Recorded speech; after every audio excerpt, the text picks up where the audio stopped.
నేను పానీపూరి తినడం మానేసి 5-6 మంత్స్ అవుతుంది. అందరికి ఒక దూల ఫ్రెండ్ ఉంటాడు. వాడే నాకు ఇన్‌స్టాగ్రామ్‌లో రీల్స్ షేర్ చేయడం వల్ల అది చూసి నేను పానీపూరి తినడం మానేశాను.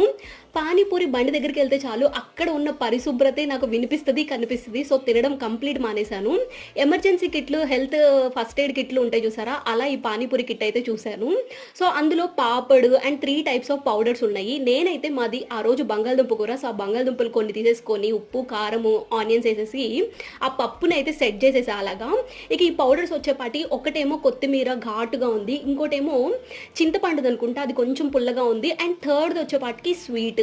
ఇక ఇవన్నీ వాటర్‌తో కలిపేసేసి పక్కన పెట్టుకున్నాను. దాని తర్వాత ఆనియన్స్ గూడా కోసుకున్నాను. ఇక తోడా ప్యాజ్ దాలో భయ్యా అనవసరం లేదు. ఇక పూరీలో ఈ 3 వేసుకొని తింటే అమోఘం.